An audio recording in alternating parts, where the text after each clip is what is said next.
ఎత్తుపల్లాల శరీర సౌష్ఠవం అమ్మాయికి అందాన్ని ఇస్తుంది. అదే అబ్బాయికైతే ఎక్కడలేని ఆత్మ నుణ్యతను తెచ్చిపెడుతుంది. ఆ అబ్బాయిల్లో రొమ్ములు పెరగడమనే సమస్య అలాంటిదే. ముఖ్యంగా టీనేజ్లో కొంతమంది మగపిల్లల్లో అమ్మాయిల మాదిరిగా రొమ్ములు పెరుగుతూ ఉంటాయి. ఈ రకమైన పరిస్థితిని గైనకోమాస్టియా అని పిలుస్తారు. అబ్బాయిల్లో రొమ్ముల పెరుగుదలకు ఆహారపు అలవాట్లు మొదలుకొని హార్మోన్ల లోపాల వరకు చాలా కారణాలే ఉంటాయి. అయితే ఈ సమస్యకు నేడు ఆధునిక వైద్యంలో చక్కటి ప్లాస్టిక్ సర్జరీలు అందుబాటులో ఉన్నాయని చెబుతారు డాక్టర్లు.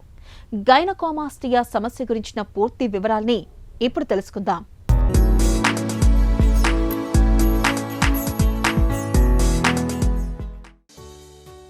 సినిమా హీరోల విశాలమైన ఛాతీని, కండల్ని ప్రదర్శించాలని అబ్బాయిలు ఉవ్విళ్ళూరటం సహజమే.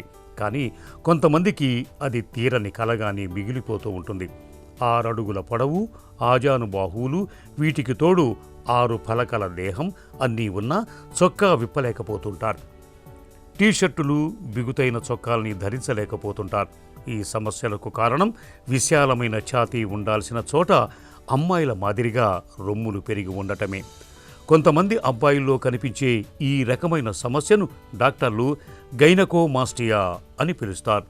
అబ్బాయిల్లో అంతులేని ఆత్మన్యూనతను తెచ్చిపెట్టే రొమ్ముల పెరుగుదలకు కారణాలను వివరిస్తున్నారు డాక్టర్. గైనకోమాస్టియా అంటే యూజువల్గా మేల్స్లో బ్రెస్ట్ టిష్యూ అనేది ఉండదండి. Presence of breast tissue in males is gynaecomastia.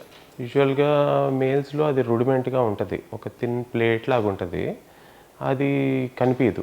అది కానీ ప్రెజెన్స్ ఉందనుకోండి, దాన్ని గైనకోమాస్టియా అంటాం. యూజువల్గా మోస్ట్ ఆఫ్ ద గైనకోమాస్టియా అనేది ఫిజియలాజికల్ ఉంటుందండి, కొంచెం ఇడియోపాథిక్ ఉంటుంది, ఆల్మోస్ట్ 90%. టీనేజర్స్లో కానీ మనం అడల్ట్స్లో అదంతా most of it is physiological.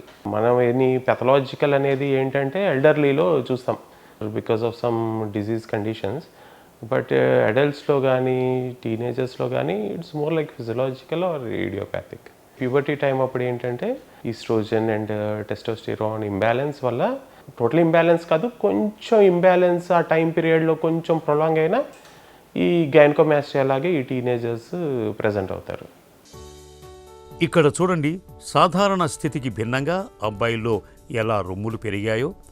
అబ్బాయిలో కనిపించే ఈ సమస్యలో రొమ్ముల్ని తక్కువగా ఉన్నవి, మధ్య రకంగా ఉన్నవి, పూర్తిగా స్త్రీలలో మాదిరిగా ఉండేవని 3 రకాలుగా గుర్తించారు.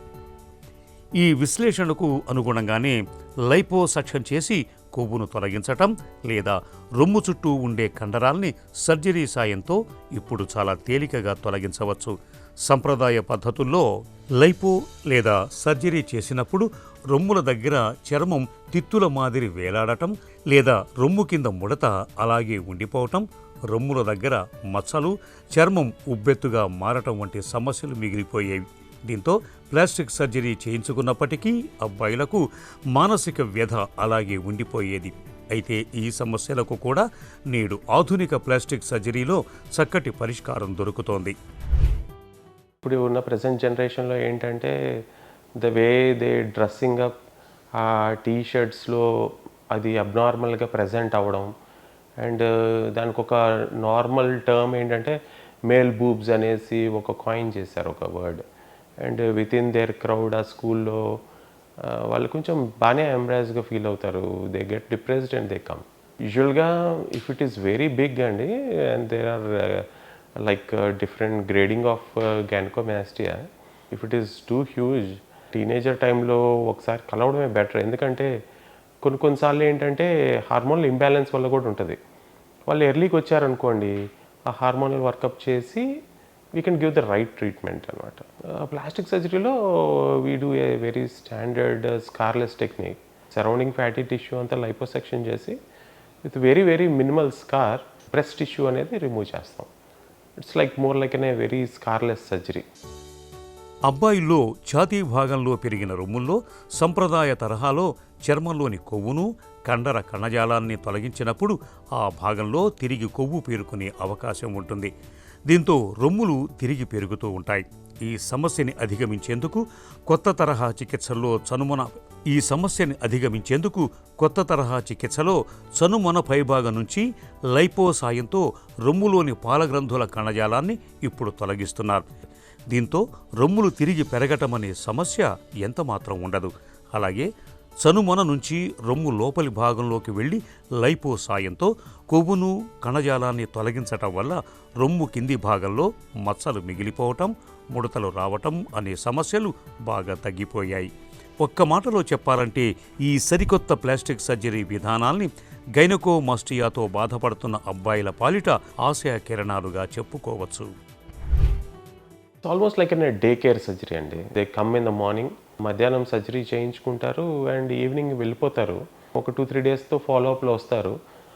సర్జరీ తర్వాత యూజువల్గా ప్రెషర్ గార్మెంట్ అని ఉంటుంది. అది ఒక 2 వీక్స్ 3 వీక్స్ టైం అట్లా వేసుకోవాలి. Very second day or third day వాళ్ళు నార్మల్ యాక్టివిటీకి వెళ్ళిపోవచ్చు. అంటే ఆఫీస్ వర్క్ అయితే వెరీ సెకండ్ డే వెళ్ళిపోతూ ఉంటారండి. సర్జరీ అనేది it's like a complete treatment అండి. Complete removal of the gland will be done. Definitely to boost your confidence. ఇప్పుడు ప్రెజెన్స్ సొసైటీలో you need to present yourself. And if you are embracing with some abnormal chest మీరు సరిగ్గా present చేయలేకపోతే definitely it's an day care surgery and a scarless surgery. Get the treatment done and you can just walk away. అబ్బాయిలో రొమ్ముల్ని తొలగించేందుకు సంప్రదాయక పద్ధతిలో liposuction లేదా surgery చేసినప్పుడు చాలామందిలో ఛాతీ భాగంలో మచ్చలు మిగిలిపోవటం, చర్మం తిత్తులాగా కిందకు వేలాడుతూ ఉండటం, రొమ్ముల కింద ముడతలు అలాగే ఉండిపోవటం, కొయ్య కండలు పెరగటం వంటి సమస్యలు కనిపించే అవకాశం ఉంది. అయితే ఇటీవలి కాలంలో డాక్టర్లు చర్మంపై పెద్దగా కోతలు పెట్టకుండా మినిమల్ ఇన్వేజివ్ పద్ధతిలో ప్రత్యేకమైన టెక్నిక్లను పాటిస్తూ సర్జరీ చేయటం వల్ల మచ్చలు, ముడతలు, కీలాయిడ్ల వంటి సమస్యలకు దాదాపుగా తెరపడింది.